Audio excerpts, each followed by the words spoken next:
तुम्हारे खून का बात ठंडा तो नहीं हो गया? आधा घंटा बैठ जाओगे ना, आधे घंटे में प्यास तो नहीं लगेगी। जय भीम, जय भारत, जय मंडल, जय जोहार, जय संविधान। मुझे मीडिया के साथियों ने कहा कि हमें इतनी उम्मीद नहीं थी कि इतने लोग आएंगे।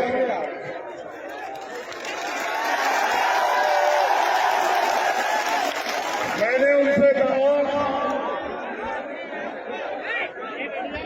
कि मेरी उम्मीद से कम लोग आए और ये ग्राउंड छोटा है, क्योंकि जितने लोग अंदर है इससे ज्यादा लोग बाहर खड़े हैं। बाहर जाके देखो।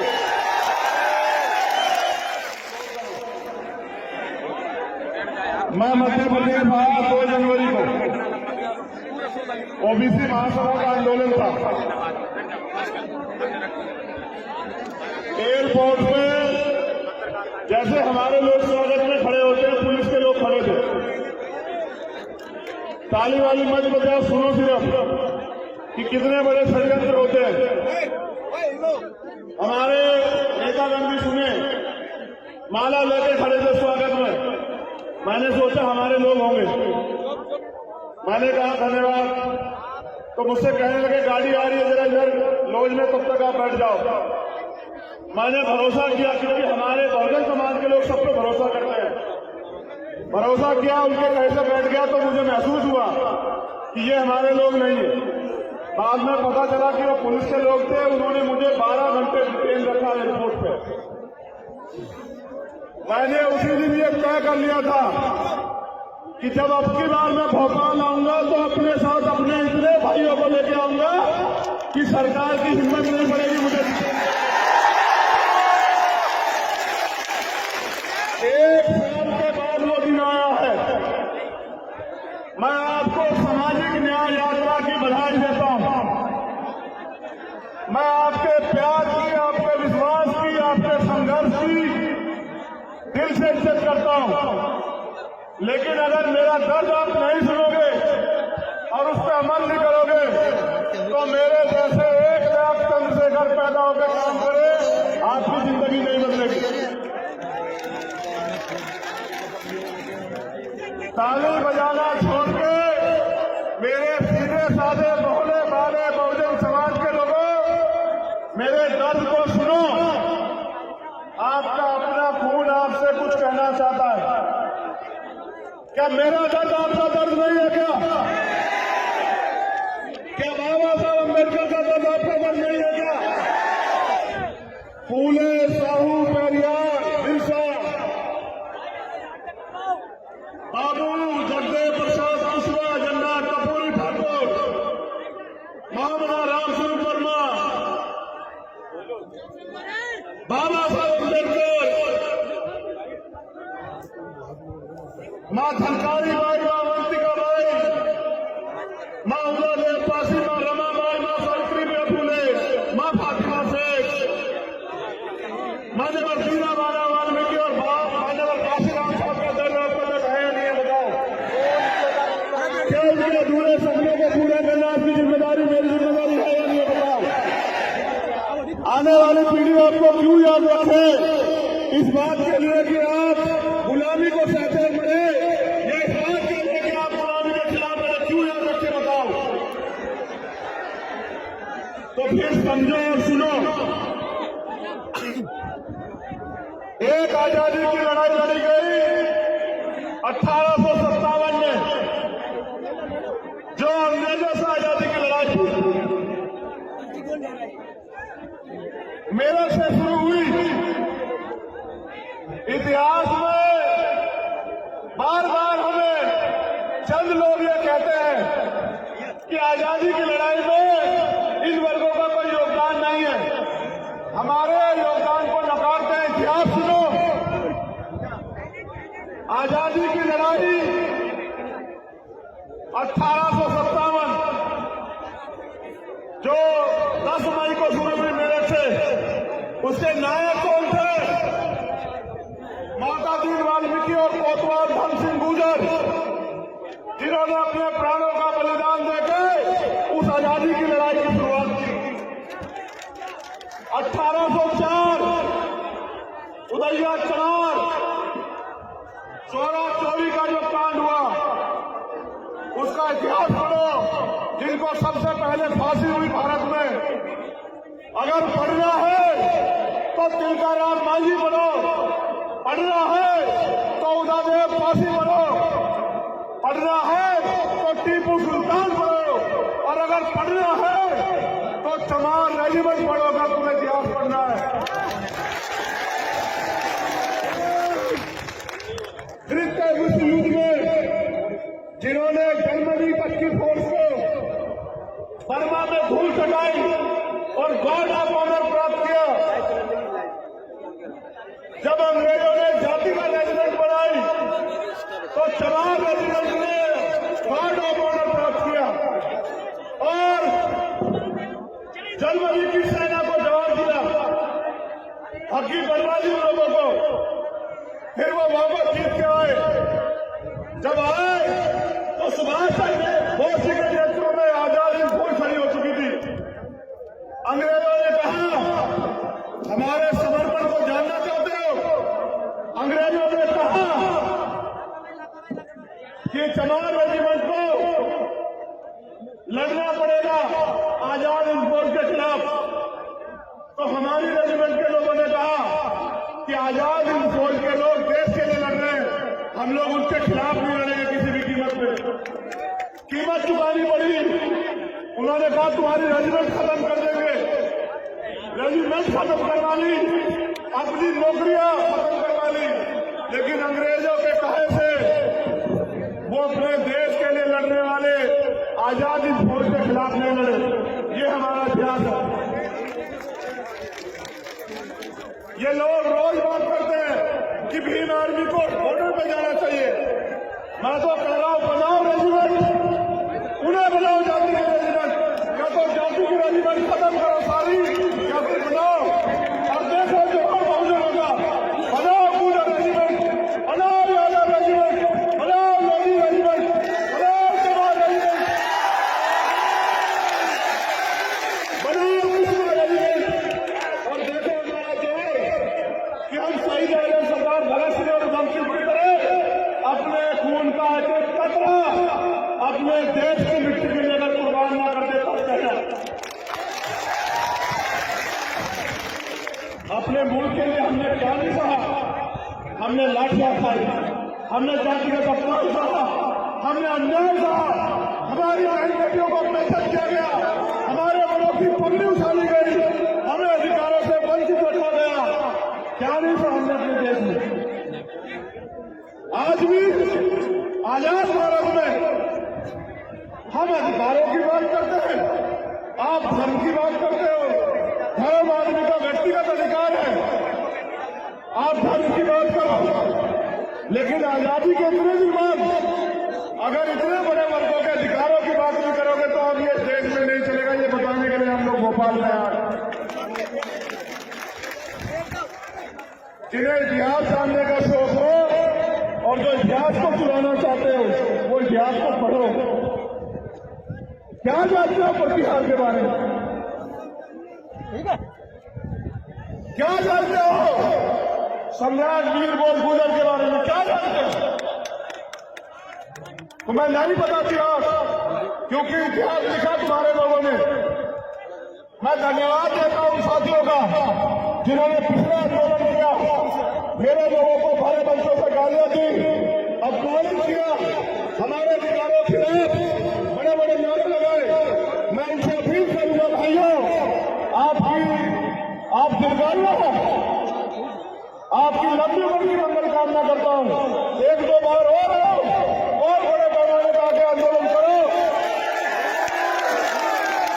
जिससे मेरा टूटा फूटा बहुजन समाज एकजुट हो जाए। तुमने एक आवाज लगाई, आज ये मंच देखो, आज ये मंच देखो, तुमने एक बार मेरे हमारे अधिकारों के खिलाफ आंदोलन किया।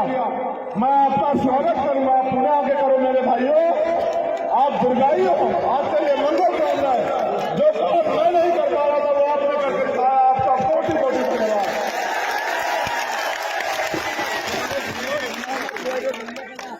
मैंने आपको एक आजादी के बारे में बताया, और भी इतिहास है उस आजादी का।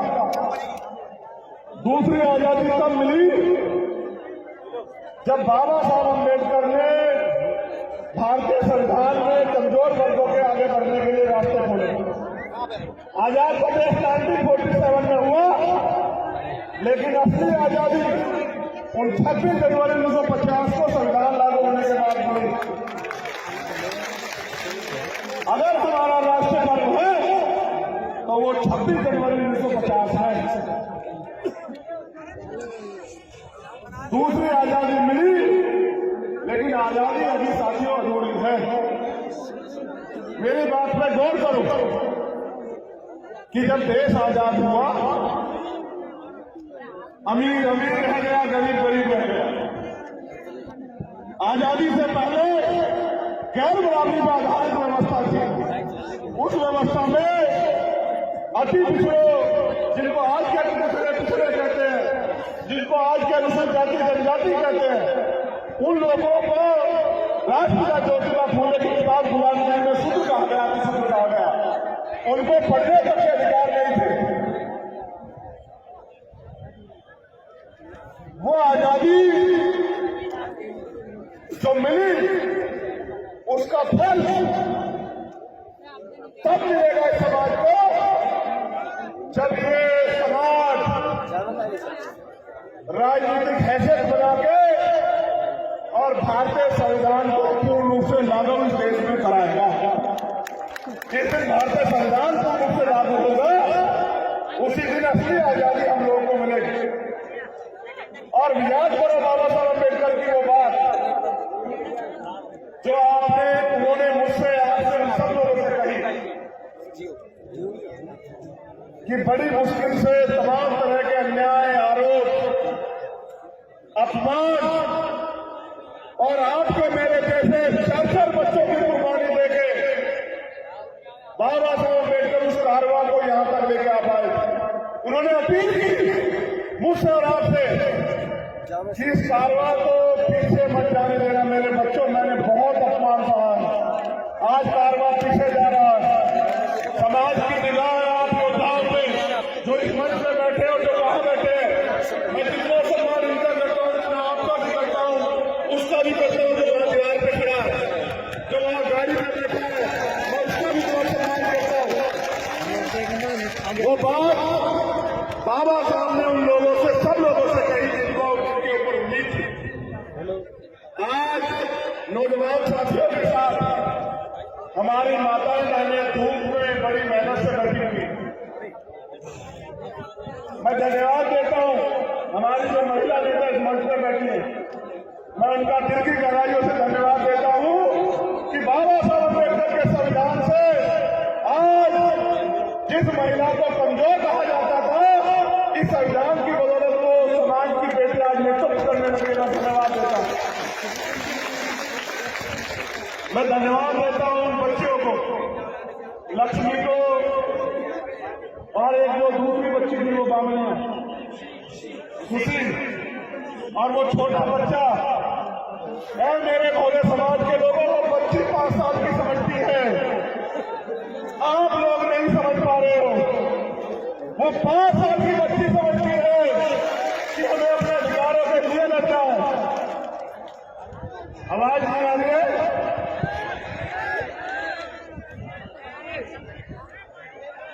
अब देखो हमारी है क्या? धन्यवाद करता हूं यहाँ के प्रशासन के लोगों का, यहाँ की पुलिस के कर्मचारी अधिकारियों का। पिछला मुकाबला मुख्यमंत्री जी से था, इस बार आपके सम्मान में कह रहा हूं, एक व्यवस्था नहीं की आपने। अपने रिश्तेदारों के लिए 3000 की फोर्स लगा के व्यवस्था कराते हो।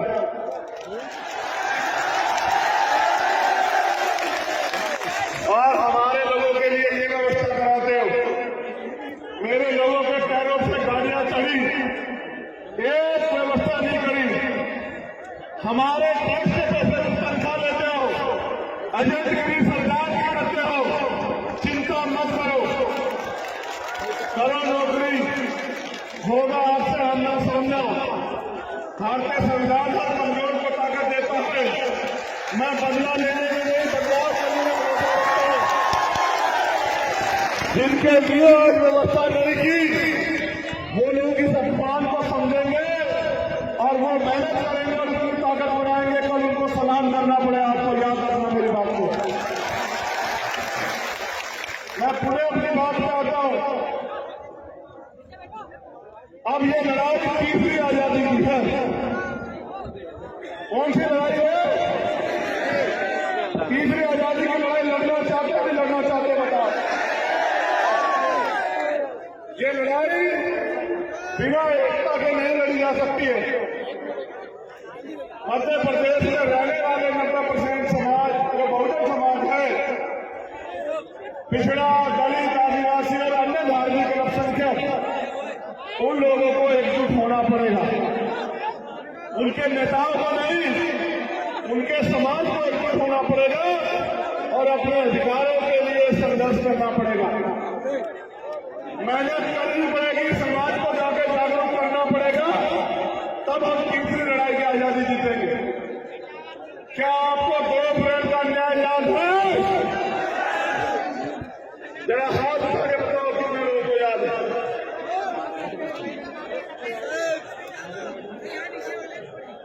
हमको काम से शुरू बेटा, नालायक लोगों का कोई इलाज नहीं है। दोनों हाथ उठा के बताओ 2 अप्रैल का दर्द को याद है।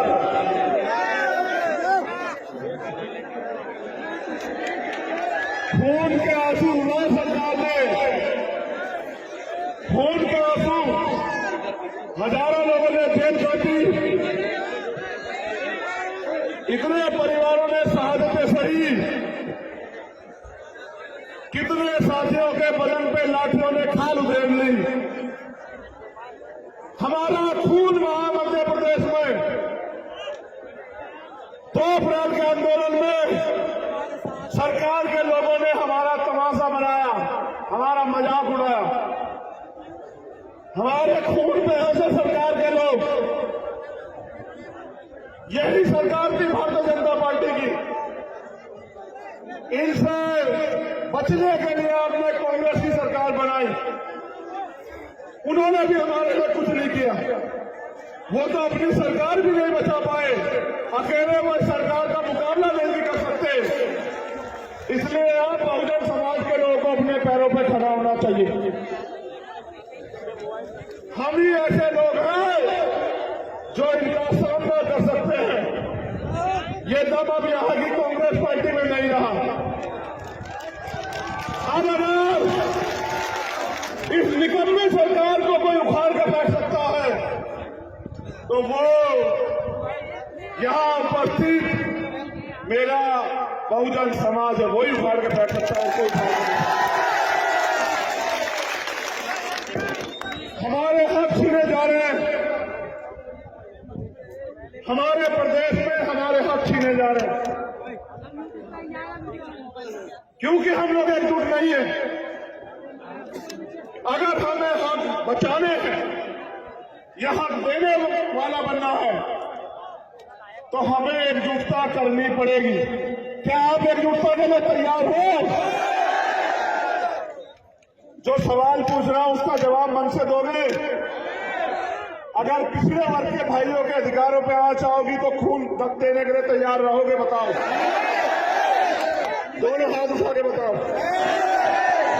अगर मेरे आदिवासी भाइयों पर अन्याय होगा तो संघर्ष करने के लिए, खून देने के लिए तैयार हो क्या? बताओ। और जो यहाँ मेरा आदिवासी और पिछड़े वर्ग का परिवार है, अल्पसंख्यक वर्ग का, मैं अल्पसंख्यक वर्ग के लिए भी पूछना चाहता हूँ, उनके साथ अन्याय होगा तो उनकी लड़ाई लड़ने को मैं तैयार हो या नहीं हो? बताओ। अब मैं इनसे पूछना चाहता हूँ, क्या आप इन दलित समाज के स्वाभिमानी लोगों के हक अधिकार की लड़ाई को इनके साथ मिलकर लड़ने के लिए तैयार हो या नहीं हो? बताओ। अगर ये एकता बन जाएगी, भाईचारा बन जाएगा तो हमारे लोग आगे बढ़ेंगे। मैं खुद अपने भाइयों के लिए एकता को बनाने के लिए हमेशा प्रयास करता रहता हूं। अगर खून भी देना पड़ा तो चंद्रशेखर आजाद का ये वादा, भीम आर्मी का ये वादा, हमारे राष्ट्रीय अध्यक्ष, हमारे राष्ट्रीय महासचिव, हमारे तमाम सीनियर नेता यहाँ हैं, हमारे प्रदेश के दोनों अध्यक्ष। मैं चंद्रशेखर आजाद आपसे वादा करता हूँ, इस एकता के लिए अगर अपने खून का भी बलिदान करना पड़ा बहुजन भाईचारे के लिए तो हम लोग तैयार हैं।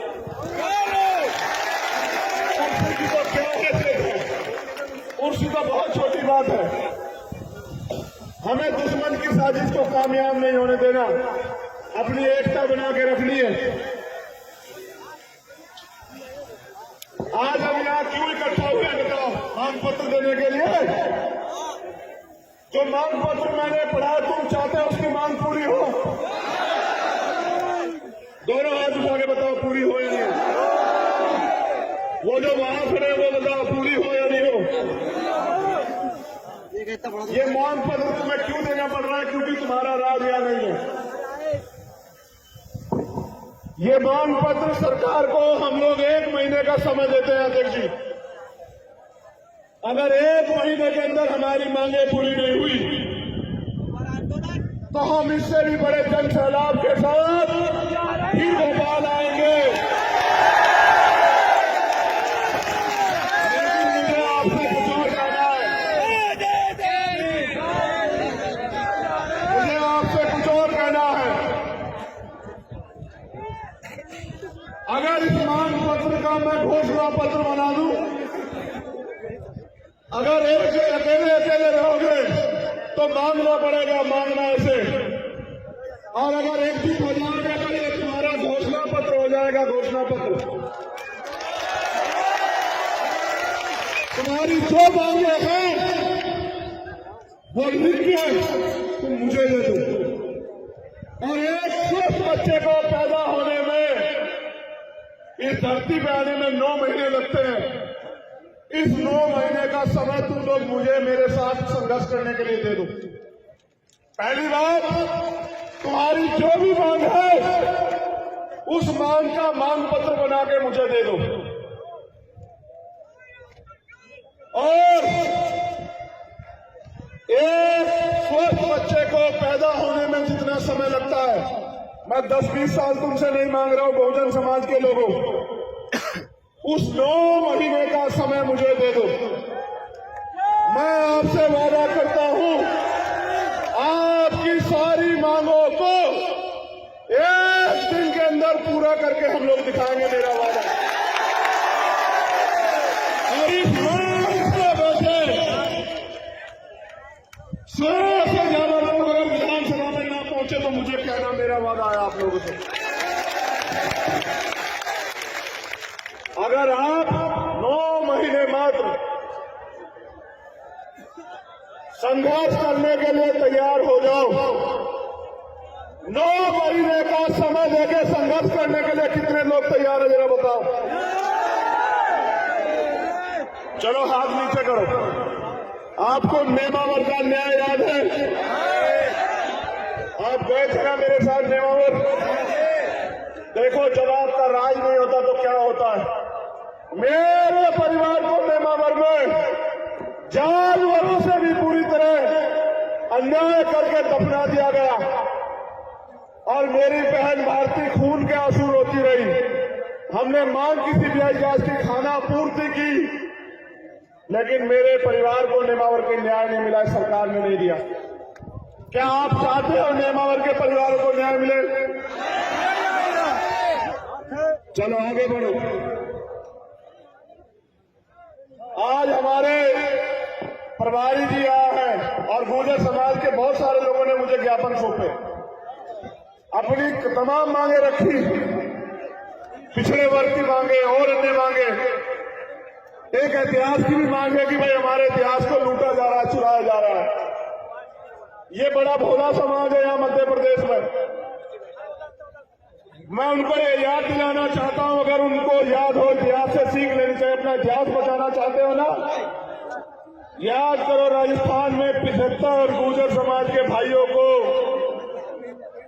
किस तरह से गोलियों से छलनी करके इस भारतीय जनता पार्टी की सरकार ने खून के आंसू रोने के लिए पूरे गुर्जर समाज को मजबूर किया। याद करो। उन माओ को याद करो जिन्होंने अपने बच्चों को, अपने बेटों को खो दिया। क्या बात करते हो? इनसे उम्मीद करते हुए तुम्हें न्याय देंगे? इन्होंने इतिहास लिखा तो भी हमें अपमानित किया।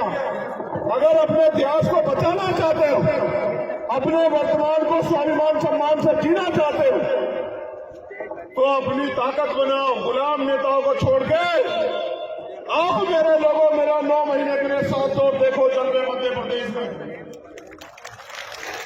इतिहास भी बचेगा, इतिहास भी बचेगा और इतिहास बनेगा भी। जैसे आज यहाँ इतिहास बना है, हमारे ओबीसी महासभा के लोगों ने मुझसे कहा कि किसी बहुजन समाज के नेता ने, संगठन ने इतनी बड़ी रैली नहीं की। भोपाल में 1997 में मैंने और काशीराम साहब भी यहाँ आए थे। मैंने उनसे कहा इससे पहले आप लोग इकट्ठा भी नहीं हुए, आज आप इकट्ठा हो गए हो तो देखो इतनी बड़ी रैली हो गई है। अगर आप इकट्ठे होकर चलोगे तो तुम्हारा राज भी मध्य प्रदेश में स्थापित हो जाएगा। सरकार इतनी डरेगी आज की आपकी रैली के बाद कि कुछ लोग जो मंच पर बैठे हैं, हो सकता है कल उनको भाजपा ज्वाइन करा ले।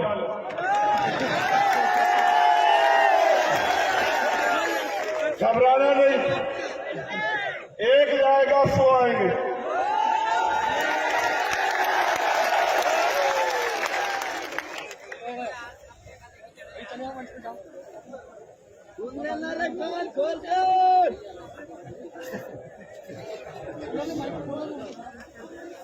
मुख्यमंत्री ने अभी घोषणा की, रविदास जयंती के अवसर पर 100 करोड़ रुपए की घोषणा की। इससे पहले उन्होंने घोषणा की थी उज्जैन में 50 लाख रुपए की, इंदौर में भी की थी 25 लाख रुपए की। मैं मुख्यमंत्री से पूछना चाहता हूं, शिकारी आता है, दाना फेंकता है, हमारे लोगों को फंसाता है।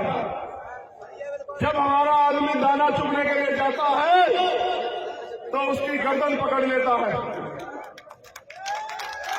जिन्होंने पिछले 4 साल में नहीं किया वो अब आपके लिए करेंगे। अब मैं आज आपसे ऐलान कर रहा हूं कि जो सरकार 5 साल में नहीं कर पाई, हम लोग 1 साल में कर देंगे। जो मांग पत्र आता है वो घोषणा पत्र बना के काम कर देंगे। अभी बजट आएगा, मुख्यमंत्री जी और घोषणाएं करेंगे। इनकी घोषणा में तो नहीं तुम लोग आने वाले, शिकारी के जाल में तो नहीं फंसोगे। ये दोनों बात उठा के बताओ। बहुत अच्छे। मुख्यमंत्री ने कहा 1 लाख नौकरी देंगे अगस्त तक, कहा ना। जो मुख्यमंत्री अपने स्वाभिमान सम्मान की रक्षा न कर पा रहा मध्य प्रदेश में, वो हमारे लोगों की स्वाभिमान सम्मान की रक्षा क्या करेगा? क्योंकि वो भी मेरे परिवार के व्यक्ति हैं। मैं उनके साथ जो अपमान किया गया, मैं उसके लिए भी खेद प्रकट करता हूं कि किसी को अधिकार नहीं है पिछड़े वर्ग के मुख्यमंत्री को अपमानित करे, लेकिन उनको भी अधिकार नहीं है पिछड़े वर्ग का कहलाने के लिए। जब वो नगर निकाय चुनाव में पिछड़े वर्ग के अधिकार को खाने का काम करते हैं भारतीय जनता पार्टी के साथ मिलकर, उनको भी कोई अधिकार नहीं है। अब मैं ये पूछना चाहता हूं, 1 लाख नौकरियों में SC, ST, OBC का आरक्षण कितना पूरा करोगे ये भी बताओ। 2 लाख से ज्यादा बैकलॉग पड़ा हुआ है, उसको कब भरोगे मुख्यमंत्री ये भी बताओ।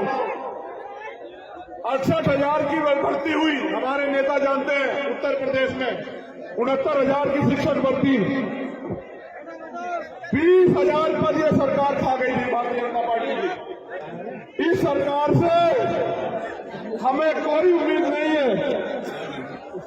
आप इस निकम्मी सरकार से कोई उम्मीद न रखो। अब काम की बात सुनो, राजनीतिक बात बताओ आपको।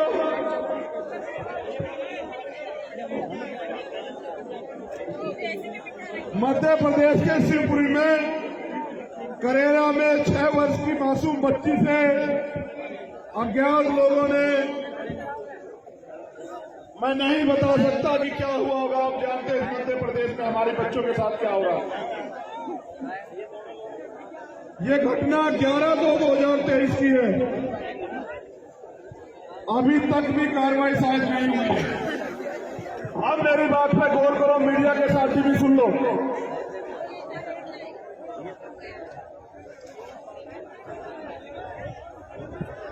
मैं जो बात आपसे कह रहा हूं, अगर ये भारतीय जनता पार्टी और कांग्रेस कर दे तो मीडिया के लोग इस पे सवाल पूछना। जो समाज सरकार बना सकता है वो अपने लोगों की सरकार क्यों नहीं बना सकता? इस मध्य प्रदेश में अनुसूचित जाति जनजाति का मुख्यमंत्री क्यों नहीं बन सकता? आप बताओ मुझे। मेरा वादा है कि हम लोग भाईचारा बना के एक पॉलिसी बनाएंगे। सुन लो, आज मीडिया के लोग जानना चाहते थे ना, जो मान्यवर काशीराम साहब कहते गए उनका वादा हुआ है। अगर मेरे आदिवासी समाज के लोग तैयार हो जाए तो पहला आदिवासी मुख्यमंत्री हम लोग बनाने का काम करेंगे मध्य प्रदेश में। और जहां बीजेपी कांग्रेस के लोगों को कहो कि वो बना के दिखा दें, वो बनाएंगे तो राज्यपाल या राष्ट्रपति जी के हाथ में कोई पावर नहीं है, सिर्फ दिखावा करेंगे। बहुत नेता तैयार हो गए मेरे आदिवासी परिवार में। तुम लोग मोर्चा, मेरा वादा है कि पहला आदिवासी मुख्यमंत्री मध्य प्रदेश में हम लोग बना कर दिखाएंगे। इसी बात एक अनुसूचित जाति का उप मुख्यमंत्री, एक अन्य पिछड़े वर्ग का मुख्यमंत्री, उप मुख्यमंत्री और एक अल्पसंख्यक समाज का उप मुख्यमंत्री। ये 4 ताकतवर लोग हम लोग अपनी सरकार के जरिए मध्य प्रदेश में बना के दिखाएंगे। और चारों को बराबर पावर होगी कि चारों लोग इन वर्गों के हितों के लिए कानून बनाए और फैसले लें। आप ये बताओ, वोट हमारा, राज तुम्हारा, कब तक इस देश में चलेगा? आप बताओ। जातिगत जनगणना होनी चाहिए नहीं होनी चाहिए? बताओ। जाति धर्म के नाम पे जो अन्याय हो रहा है वो रुकना चाहिए नहीं रुकना चाहिए? बताओ। मेरी आवाज आ रही है? मेरी आवाज आ रही है? देखना, मुझे बताओ, हमारी बहन बेटियों में जो अत्याचार होता है, जो खून के आंसू हम लोग होते हैं, वो खत्म होना चाहिए नहीं होना चाहिए? बताओ। जो पढ़े लिखे नौजवान बेरोजगार घूम रहे हैं उनको रोजगार मिलना चाहिए नहीं मिलना चाहिए? बताओ। ये कांग्रेस के लोग बीजेपी को कोसते रहते हैं, बीजेपी के लोग कांग्रेस के लोग को कोसते रहते हैं। इन बहुजन समाज को अधिकार मिलना चाहिए? बताओ। आप में से कितने लोग चाहते हो कि आदिवासी समाज का मुख्यमंत्री बने? हाथ उठाओ। मैं देख रहा हूं, उठा के रखो। मैं देखता हूं मेरे आदिवासी परिवार में कौन कौन साथ।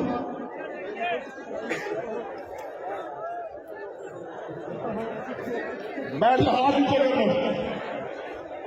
तो जैसा मैंने आपसे कहा कि सपने उन्हीं के पूरे होते हैं जिनके सपनों में जान होती है, और पंखों से कुछ नहीं होता दोस्तों, हौसलों से उड़ान होती है। 1 महीने का समय हम लोग सरकार को देंगे कि सरकार हमारी मांगों को माने। अगर सरकार ने हमारी मांगों को नहीं माना तो 1 महीने के बाद हम लोग रणनीति बना के बहुजन समाज में भाईचारे के सम्मेलन चलाएंगे और बहुजन समाज के लोगों को अपने पैरों पर खड़ा होने के लिए तैयार करेंगे। मेरे जाने के बाद ये हम गौर करोगे, हमारी एकता को तोड़ने के लिए झगड़े कराओगे। वादा करो मुझसे कि अपने लोगों से नहीं लड़ोगे। आप लोग बोलोगे अगर लड़ोगे तो दुश्मन की नीतियों के खिलाफ